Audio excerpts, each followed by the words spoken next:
Hello, children. So we completed that Maddie and Peggy they went to Boggin's Height to meet Venda Pendrosky, but they could not find her there because she had already left, and they turned back slowly. But on the way, Peggy said that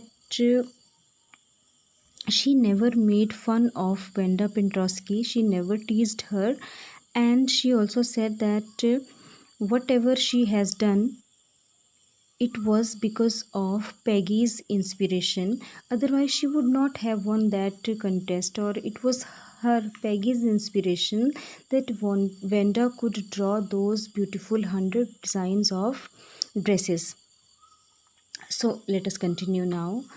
Mary turned this idea carefully over in her head, for if there were anything in it, she would not have to feel so badly. Now, Maddie, she thrust this idea carefully in her head, whatever Peggy said, because she thought if there is any reality, whatever Peggy was saying, then it was useless to think over that matter, or it was useless to feel bad. But that night she could not get to sleep. But she was disturbed from her mind and she could not sleep that night. She thought about Vanda and her faded blue dress and the little house she had lived in. She was continuously thinking about Vanda, her faded blue dress, and the little house she was living in, and she thought of the glowing picture those 100 dresses made, all lined up in the classroom.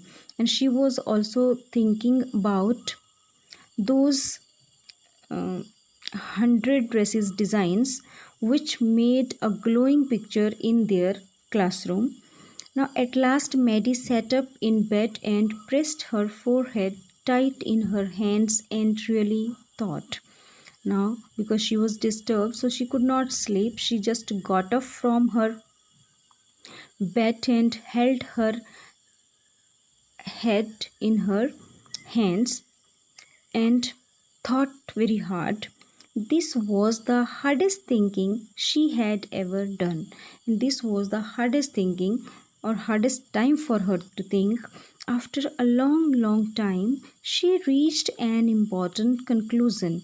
And after a very long time, she reached an important conclusion that she was never going to stand by and say nothing again, as she was feeling bad that when Peggy and other children were making fun of Vanda Pintrosky, she could not oppose that. So now she decided that she would never do it, she would never repeat, and whenever she would find anybody teasing, insulting, or making fun of others, she would oppose that.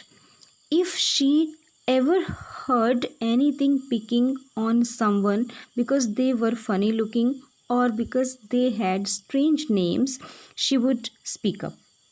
Now she decided if she would find anybody making fun of others, teasing others for their funny looks, or because they had strange names, she would speak up. She would not keep quiet, even if it meant losing Peggy's friendship.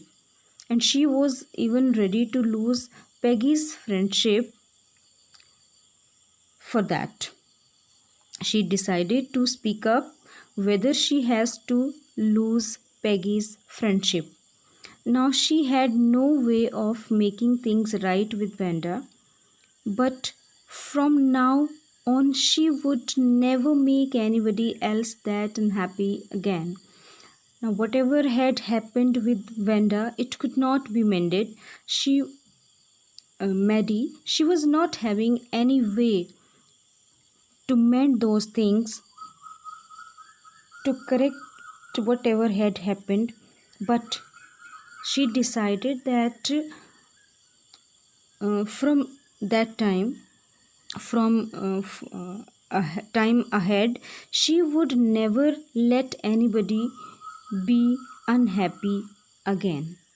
So she decided that whenever she would see this type of thing again happening with someone, if she would find anybody being made fun by others, she would oppose that. So let us have a look on the questions. Oral comprehension check. What excuses does Peggy think of for her behavior and why? So, excuses we have read that she said she never called Venda Pintrosky a foreigner and she never made fun of her name. And she also said that it was her inspiration that Venda could won that competition, or she could draw those 100 beautiful dresses, otherwise she might have not won that competition. And why she has done this? Maybe to satisfy her ego, or maybe she knew that she was wrong but she was not ready to accept her mistake. What are Maddie's thoughts as they go to Boggins Heights? When Maddie and Peggy, they were going to Boggins Height, Maddie was thinking whenever they would meet Venda Pentrosky, they would say that they were sorry for their behavior, and everybody likes them in the school, everybody knows how wonderful she was, and nobody would make fun of her again. Question 3. Why does Venda's house remind Maddie of Venda's blue dress? As Venda's blue dress, it was even faded but neat and clean, and the house was also in the same condition. It was small but neat and clean. Next question. What does Maddie think hard about? What important decision does she come to? Now, Maddie was thinking about Vanda, and she was also thinking that her blue dress, her house, and her designs of dresses she had made, and and she was thinking that whatever had happened with one Vanda, it cannot be changed now. But what important decision does she come to now? The decision she took was that whenever she would find anybody making fun of others or teasing others, she would oppose that. She would not keep quiet, whether she has to do this at the cost of losing Peggy's friendship. So that's all for today. Rest will continue afterwards.